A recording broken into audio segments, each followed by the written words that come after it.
नमस्कार दोस्तों। Current affair का जो बीपीएससी सीडीपीओ के लिए हम सीरीज चला रहे हैं उसका यह नेक्स्ट वीडियो है और अभी तक हमने अगस्त महीने से स्टार्ट किया है और 22 अगस्त तक हमने सारा वीडियो बना के डाल दिया है। तो पॉइंट्स को नोट करते रहिए ताकि आपको रिवीजन में अच्छा हो।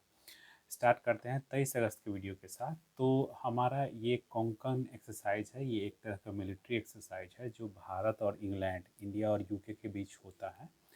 और इस बार जो एक्सरसाइज है वो इंग्लिश चैनल जो यूके के नज़दीक है उसमें ये किया जा रहा है।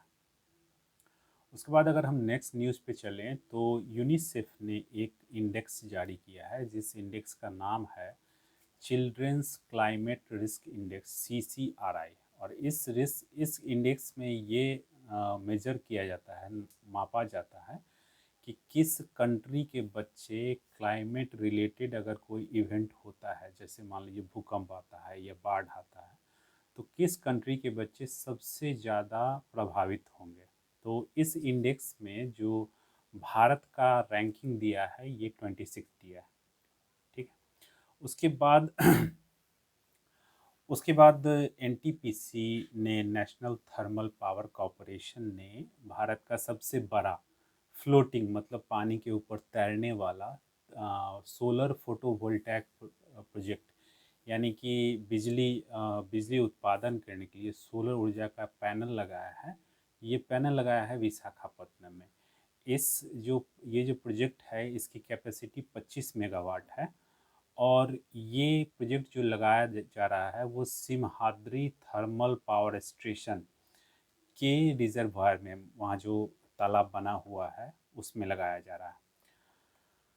उसके बाद अगर हम बात करें तो जैसे कि पॉल्यूशन का हम देख ही रहे हैं कि पॉल्यूशन खासकर दिल्ली में अगर हम बात करें तो स्मॉग, तो स्मॉग बेसिकली कैसे बनता है, स्मोक मतलब धुआं और फॉग, फॉग मतलब छोटे छोटे पार्टिकल्स जो होते हैं, तो उससे मिलकर स्मॉग बनता है। तो भारत में देश का पहला जो स्मॉग टावर है वो दिल्ली में लगाया जा रहा है और ये बाबा खड़क सिंह मार्ग कनॉट प्लेस के नज़दीक लगाया जाएगा।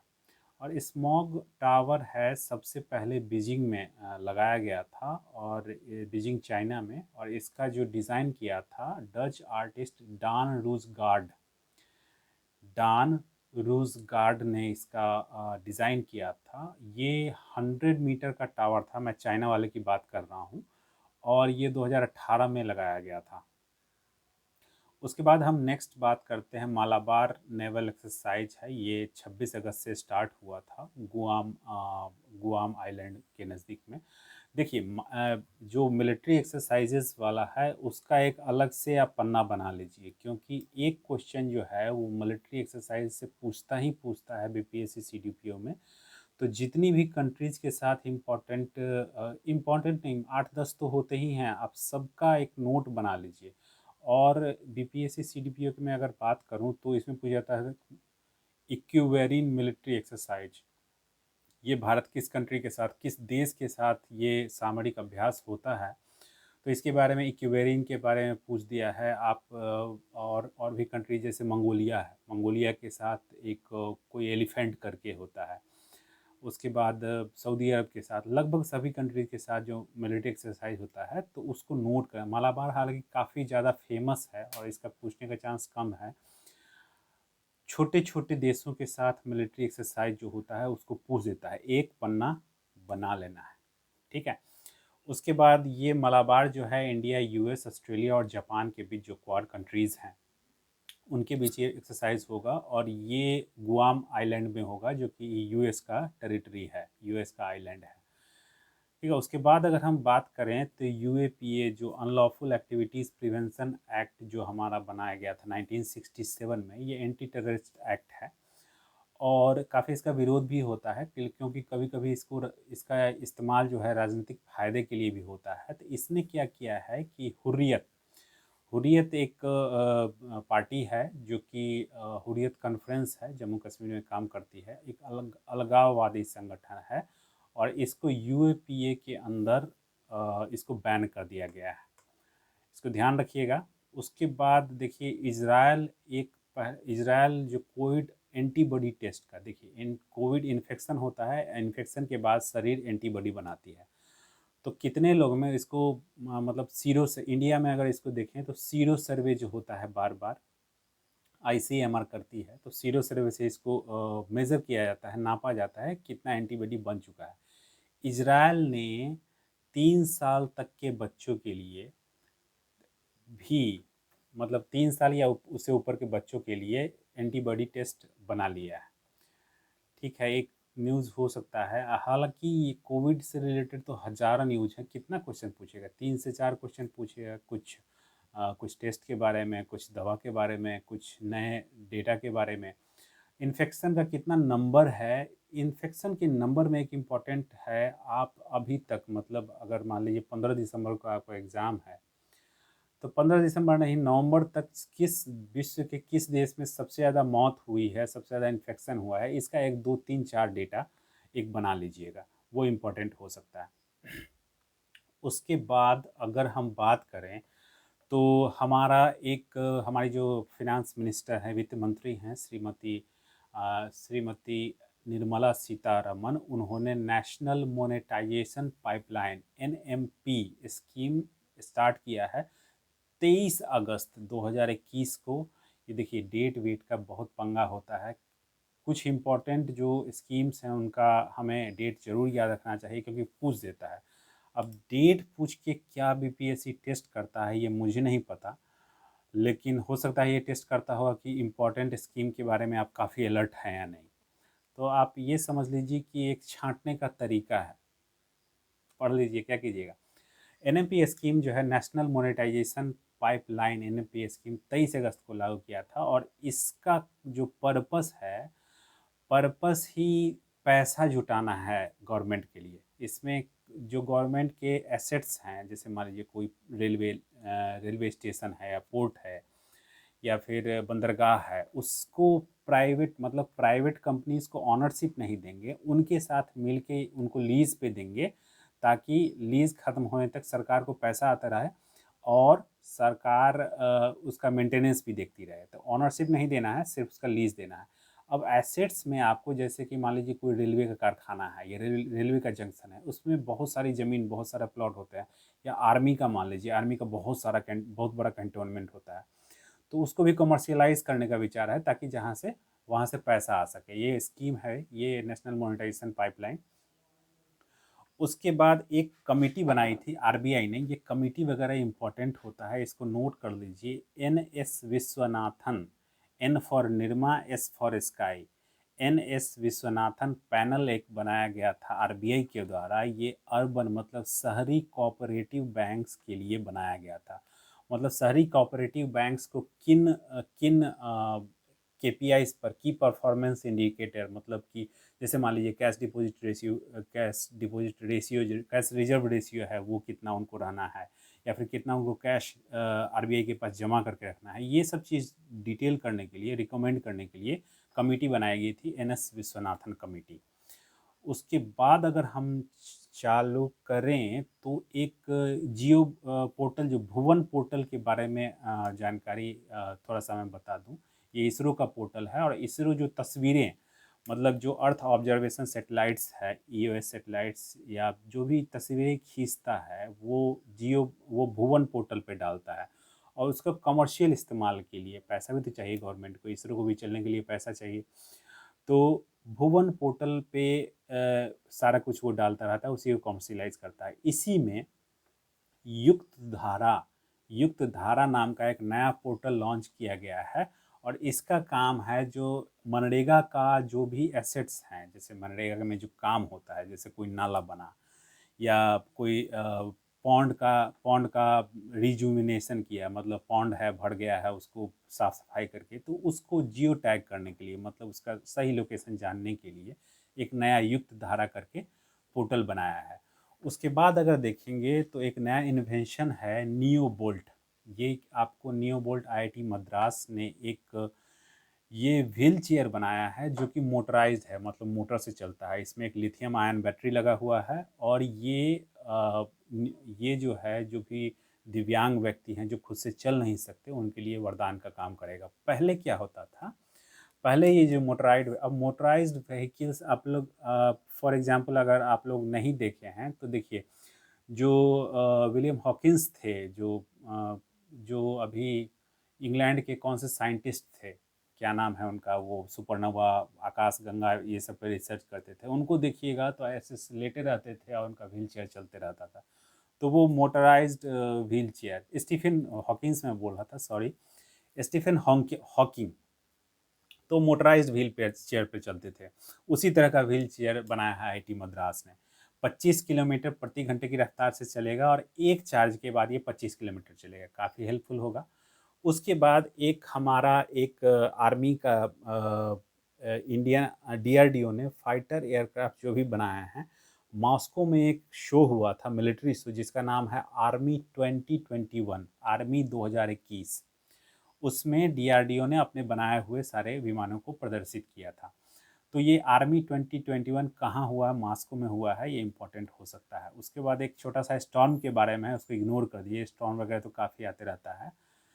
वैक्सीन इंडिया प्रोग्राम का लॉन्च हमारे उपराष्ट्रपति श्री एम वेंकैया नायडू ने किया था 24 अगस्त 2021 को। ठीक है।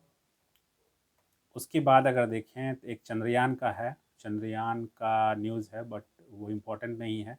एक स्पेस एजेंसी के बारे में जान लीजिए थोड़ा सा। जाक्सा, जापान की जो स्पेस एजेंसी है उसको JAX है, Japan air space exploration agency बोलते हैं, नोट करके रख लीजिए। उसके बाद देखिए मैन्युफैक्चरिंग हब जैसी सबसे बेस्ट जो टॉप मोस्ट मैन्युफैक्चरिंग हब अभी है 2021 में ग्लोबल मैन्युफैक्चरिंग रिस्क इंडेक्स के अकॉर्डिंग, वो है चाइना। अभी क्या था, इंडिया 3 नंबर पे था, चाइना के बाद यूएस था, यूएस के बाद इंडिया था। इंडिया अभी यूएस को पछाड़ करके मैन्युफैक्चरिंग डेस्टिनेशन जो होता है, जहाँ पे लोग जाकर के मैन्युफैक्चरिंग करना चाहते हैं, वो सेकेंड पोजीशन पे आ गया है। और ये रिपोर्ट जो दी है कुशमन एंड वर्कफील्ड ने दी है, ये कंसल्टेंसी है रियल एस्टेट की, मतलब कि बिल्डिंग वगैरह बनाने के लिए ये कंसल्टेंसी है कुशमन वर्कफील्ड। तो उसने ये रिपोर्ट दिया है कि इंडिया का पोजीशन सेकेंड हो गया है। उसके बाद अफ़गानिस्तान का अभी सिचुएशन देख ही रहे हैं, देखा है हमने। अफ़गानिस्तान में तालिबान ने अपनी सरकार बना ली है, और उस समय जो अपने लोगों को निकालने के लिए भारत ने जो ऑपरेशन स्टार्ट किया था, उसका नाम था ऑपरेशन देवी शक्ति। देवी भैया, शक्ति भैया, ऑपरेशन देवी शक्ति। अफगानिस्तान से सारे लोग को निकाल के, इंडियंस को निकाल के लेंगे।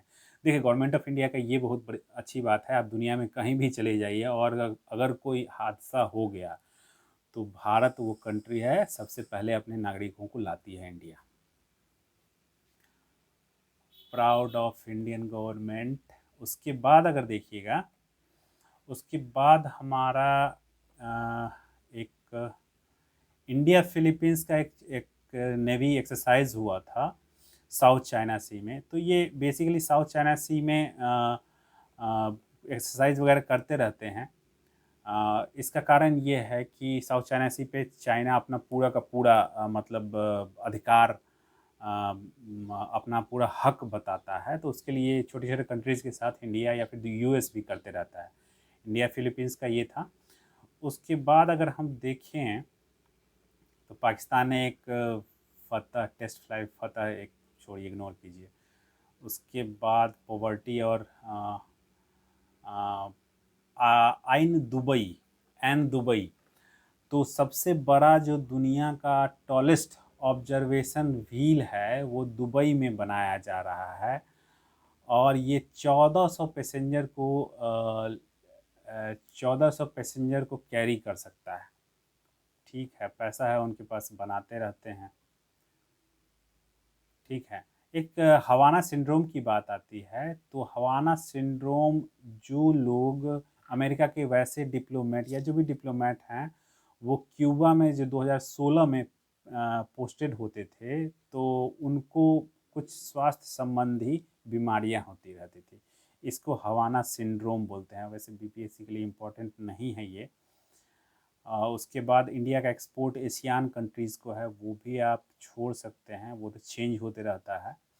WHO के चीफ साइंटिस्ट के बारे में हमने ऑलरेडी पहले बात की थी कि भारत की सौम्या स्वामीनाथन जो हैं वो WHO की चीफ साइंटिस्ट हैं। उसके बाद अगर हम एक प्रगति मीटिंग होती है, वो गवर्नमेंट, वो प्रधानमंत्री जी उसको चेयर करते हैं। पूरे डिपार्टमेंट्स का कितना टाइमली इम्प्लीमेंटेशन हुआ है प्रोजेक्ट वगैरह कहीं, तो उसको भी छोड़ सकते हैं। उसके बाद एक, हाँ, नेशनल सिक्योरिटी एडवाइजर्स NSAs का मीटिंग हुआ था, उसमें अजीत डोभाल ने इंडिया के तरफ से भाग लिया था। चलिए, वही हमारे नेशनल सिक्योरिटी एडवाइज़र हैं, तो इसमें कोई ज़्यादा इम्पोर्टेंट बात नहीं है, बट बस नोटिस करके रखिए, भारत के नेशनल सिक्योरिटी एडवाइज़र जो हैं NSA, श्री अजीत डोभाल हैं। उसके बाद समर्थ स्कीम एक चलाई है गवर्नमेंट ऑफ इंडिया ने। ये समर्थ स्कीम जो टेक्सटाइल इंडस्ट्री, कपड़ा के जो बुनकर होते हैं, उनके लिए समर्थ स्कीम चलाई हुई है। कैपेसिटी बिल्डिंग मतलब उनको ट्रेनिंग देना, स्किल डेवलपमेंट करना, या फिर लोन वगैरह देना, या फिर उनके जो मशीन्स हैं उसको मॉडर्नाइज करने के लिए ये किया है। उसके बाद, हाँ, जल शक्ति मिनिस्ट्री ने, जो हमारा जल शक्ति मंत्रालय है, वो सुजलम कैंपेन, सुजलम, सु मतलब अच्छा, जलम मतलब जल, मतलब सुजलम कैंपेन स्टार्ट किया है। और ये 100 दिनों का कैंपेन है, और ये आज़ादी का अमृत महोत्सव जो हम मना रहे हैं उसी का पार्ट है। और इसका जो पर्पस है, जितने भी ODF प्लस विलेजेस, ये ODF प्लस विलेजेस क्या हुआ, ODF तो हो गया ओपन डिफेकेशन फ्री, और ODF प्लस हुआ जहाँ पे लोग बाहर में पेशाब भी नहीं करते और फुल ट्रीटमेंट करता है जो पूरे पानी का, उसको ODF प्लस विलेज। तो अभी जो स्वच्छ भारत मिशन का जो कैंपेन है, उसका जो नेक्स्ट फेज है, उसमें ये ODF प्लस हमें अपने सभी गाँवों को बनाना है, ये है। तो इसमें है कि वही सोख्ता वगैरह बनाएंगे सुजलम कैंपेन में। ठीक है, ये हो गया। उसके बाद, हाँ, ये भी आई थिंक क्वेश्चन पूछा है, इंडिया और कजाकिस्तान के बीच में मिलिट्री एक्सरसाइज होता है जिसका नाम है काज़-इंड, KAZ, जेड फॉर जेब्रा, और IND, काज़-इंड 2021। ये जो एक्सरसाइज है इंडिया और कजाकिस्तान की सेनाओं के बीच होता है। और इंडिया का सबसे पहला, ये फिर से वैक्सीन के बारे में है, इंडिया का first mRNA vaccine, Covid vaccine जो है, उसका फेज़ 2 और फेज़ 3 ट्रायल के बारे में DGCA में अप्रूवल दिया है। कुछ और न्यूज़ आने दीजिए, फिर आगे इसको कवर करेंगे, अभी इसको रहने देते हैं। उसके बाद एक नॉर्थ ईस्ट का न्यूज़ है, वर्ल्ड बैंक का जो अफ़गानिस्तान की फंडिंग रोक दी है उसकी न्यूज़ है। अफ़गानिस्तान, उसको भी छोड़ दीजिए, कोई ज़्यादा इम्पोर्टेंट नहीं है। उसके बाद LIC ने एजेंट मोबाइल विडोज़ के लिए, हाँ, महाराष्ट्र गवर्नमेंट ने विधवाओं के लिए एक स्कीम, स्पेशल मिशन लॉन्च की है, उसका नाम है मिशन वात्सल्य। बस, ठीक है, सोशल सिक्योरिटी मेजर है, महाराष्ट्र गवर्नमेंट ने लॉन्च की है। ये अभी तक जो हुआ, ये हमारा 26 अगस्त तक का करंट अफेयर कवर हो गया। इसको नोट कर लिए हैं तो नोट कर लीजिए, नोट नहीं कर पाए हैं तो पॉज करके नोट कर लीजिए। आए के वीडियो में हम 27 अगस्त और उसके बाद का न्यूज़ देखेंगे। Thank you.